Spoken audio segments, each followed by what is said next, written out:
And welcome to the second vlog from Car Flicks. I have to apologise today because I'm full of hay fever. So if you've got any sniffy sounds, I do apologise about that.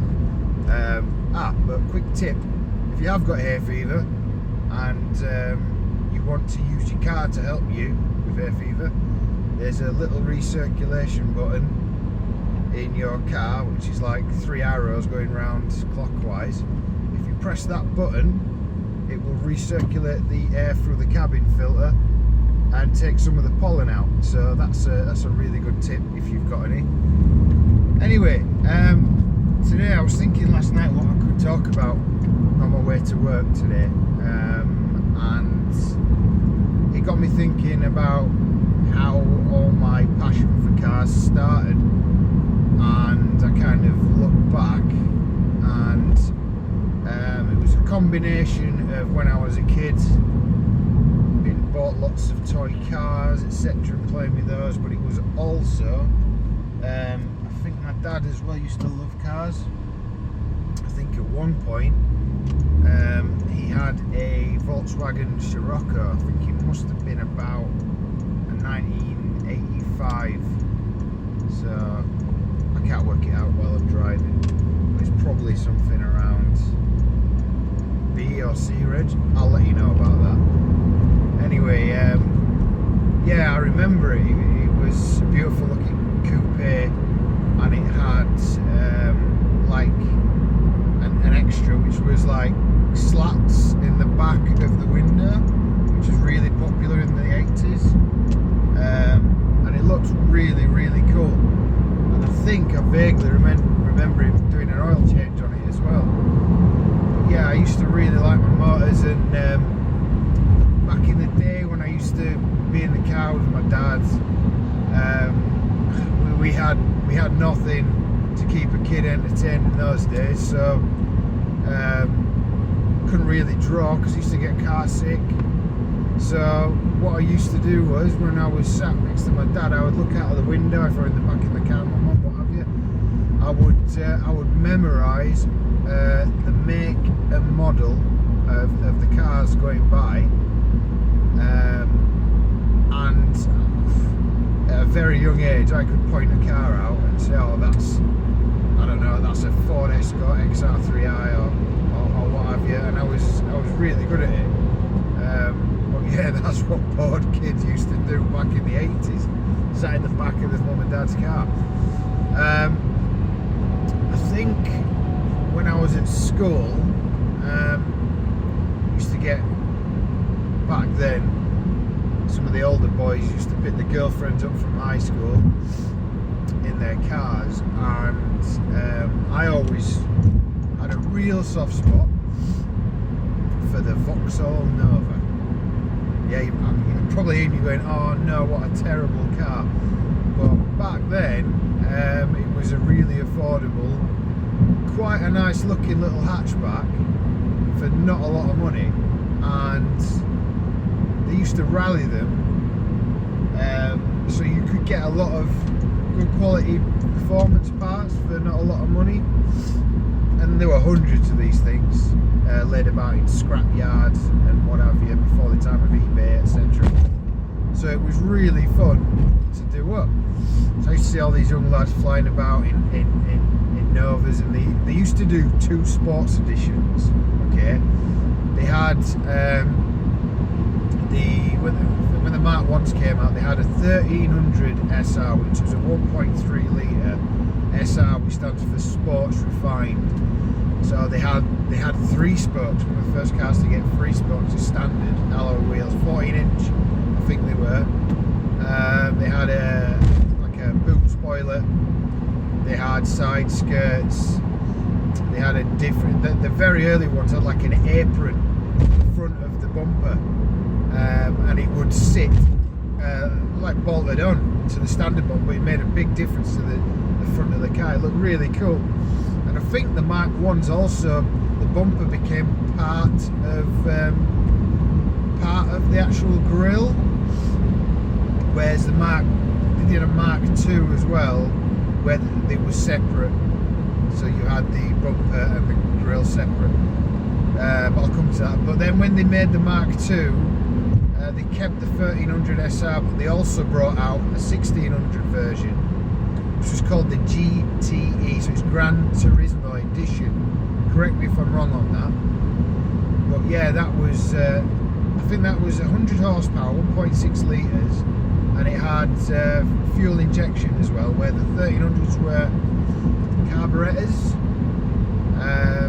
Yeah, and then I think they did a Mark III, which was another facelift of the same model, and that's when they made the headlights smaller, made the grille smaller, I believe, changed the dashboard, the bumpers from rear bumpers, quite a lot of upgrades before the Corsa came out.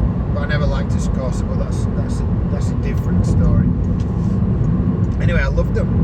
I thought they were brilliant, and I thought, you know what, I'm going to have one of those one day. But before I got that car, I'll come to the driving test. Now, I'm going to let you in a bit of a secret. Well, I don't know why it's a secret. We should be quite open about mental health these days. It is everywhere, mental health, you know. I think life has changed a lot. Social media has had a big impact on people's lives, and I do suffer with GAD, which is generalised anxiety disorder. You probably don't even realise, looking at me, that I've got it, but yeah, I do suffer with it, and I didn't realise I did back then. But when I had my very first driving test, obviously very nervous, etc. And what happened was, I was doing really well on my very first driving test. I passed my theory first time. This is one of the first years they had a theory test, by the way. This was back in '99, so I would have been 18. And you know, I breezed the theory. I thought, oh, that's cool. I should be alright with my practical. Took me practical. Everything was going perfectly well. I was on to get a pass, and then I got to this junction, and it was quite a weird junction. It was like it was a T junction, and then it was 2 lanes with a central divide, and I think it was a 40 mile an hour, 2 lanes. So you had to cross the 40 mile an hour, and then you could wait in the middle and then cross another lane to get to the first lane on the other side, if that makes sense. So anyway, I ended up getting to the junction, and for whatever reason I was making sure that it was safe to go, but I just waited a little bit too long. We might have been there a couple of minutes, so I wanted to be safe, and I was more nervous than normal. But yeah, I got back to the test centre thinking, oh, I've passed, fantastic. And unfortunately, it dumbed me down for hesitation. I took too long to cross the junction, which I thought was ridiculous, but they still do that today, apparently. And from then on, it gave me this really bad anxiety about taking too long. So check this out, it took me 5 attempts to pass my driving test, I'm not going to lie. It's because of this stupid anxiety I've got. And every time, if it would be a roundabout or a junction, I would panic, because I was thinking, oh God, he's going to mark me down for waiting too long, and I pulled out on people and all kinds of stuff. And yeah, that was quite a big thing for me, passing my driving test, because it took me so long. I started driving lessons at 17, took me a whole year to pass my driving test. So it was pretty much my 18th birthday when I passed my driving test, which was great. So yeah, my daughter's now taking her driving lessons, etc. But with COVID-19, she's had her test book back, but they're a lot harder these days, by the way. So I really do feel for any younger viewers. I really do feel for you with hazard perception and all this. It's very difficult. But good luck to everyone that's trying to pass the test at the minute. I really do feel your pain. But anyway, that brings me on to my first car. So I remember my very first car. It was a 1988, so I think that was an F-Reg, the old Reg style. A 1988 or 89, it was right on the cusp for an F-Reg. It was a Vauxhall Nova. It was a 1 litre, 8 valve, pushrod engine, and it was the 1 litre L. So if you don't know what the 1 litre L is, basically it's the most basic Nova you could buy. It had nothing, man. It literally had 4 wheels and a steering wheel. It was basic. I think I found it in the local paper. I think my granddad, bless him, he found it in the local paper, and it was literally, I think it was only about 10 minutes away from where I live. So I went down there and had a look at it, and I didn't know what I was looking for, I'll be honest. It looked straight. It was bright red. Never had a red car since, by the way, but to me it looked gorgeous, and it was just what I wanted. And I think when you look at a car, sometimes you got to think it's a blank canvas if you're into modifying cars, which I was. And I thought there's so much I can do with this car. It's straight as my first car. I was really excited about it. And you know, it was the first car I went to see and the first car I bought. You know, no experience, gone against all the rules in the books. And yeah, I bought it. I think it was £700. £700 back then, which I bought with money my mum had saved up since I was a little baby, like, bless her. So I used that money, and then check this out, the insurance. Say, you know, back in the day, 99, right? This is 1999. It was £1,000 to insure. £1,000. You know, that was a lot of money. It was worth more than the car, the actual insurance policy. It was £1 a cc, if you like to think of it that way. £1 per cc. Work that one out. But yeah, I loved it.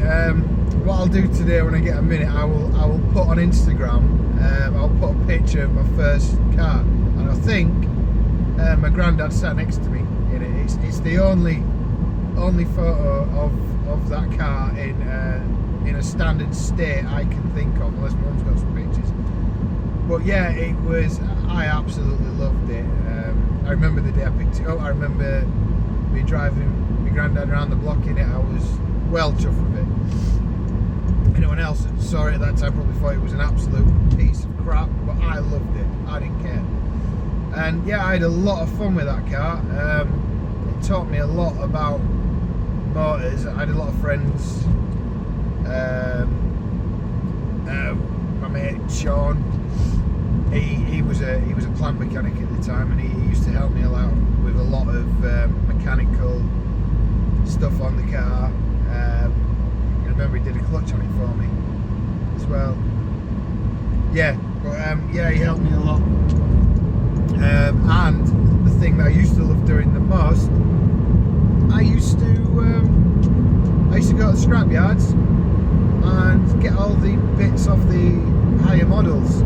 So I ended up, I got some, I think it was some 15-inch Cavalier alloys, put them on. I got some, I got a full GT body kit on it. Had a friend spray it the same colour, and I'm talking, this is the time when you could get some bumpers, take it to the desk, and they'd be like, oh yeah, I'll do it a lot for like 30 quid. Like a full body kit, 30 quid. I mean, eBay's destroyed that now. That's like, you're talking a couple of hundred quid, few hundred quid just for a bumper now these days. It's ridiculous. But that's another story. And I also got a full, I think I did a deal with a mate, I did a full SR interior. I ripped that out, even the steering wheel I took out. It was literally a full, it looked like a GT we had an SR interior. I think the only thing I didn't do was the stereo. No, I put a full Alpine stereo in. Yeah, it was the other thing I didn't do with the clocks, because I didn't have the confidence to change the clocks, so I didn't bother with the clocks. So I didn't even have a rev counter, where the SRs and everything had rev counters, etc. But yeah, it looked really good. But unfortunately, I mean, I used to go to a lot of these cruises. I think I mentioned it in my previous video. We used to go to cruises where we used to gather in car parks, retail car parks. But yeah, it had so much fun. Used to go to Wakefield in it, meet up with all friends there. Sorry, I've got some guy trying to undertake me at the minute and he's now tailgating me. Sorry about this. He's in I think it's a Honda Civic, but it's the saloon version based on the Rover 45, and he thinks he's got VTEC, but he hasn't. But I've got torque, so I'm just going to stop. Can you hear that? He's trying to get in before me, and he's just got right in front of me. What a knob. Okay, well, nearly died. Fantastic. But yeah, anyway, back to Novas and idiot drivers. I was an idiot in that car, and I rolled it. Yeah, you probably watched Top Gear. They rolled a Nova. I hit a wall at 80 miles an hour, spun it in the air, and landed it on its roof. So yeah, that's how you finish off your first car, and that's what I did. Oh dear. But yeah, that's probably my first. You know, that's the end of the episode now. It's been quite fun. I hope you've enjoyed it too. But yeah, I just wanted to cover first cars and driving tests, and obviously where it all started. But yeah, I hope you enjoyed a little vlog for today. Anything you want me to cover, just send me a message. I'm on all social media, Twitter, Instagram, Facebook. Get in touch, leave comments below. But yeah, subscribe, like, and I'll speak to you all tomorrow. Thanks for watching.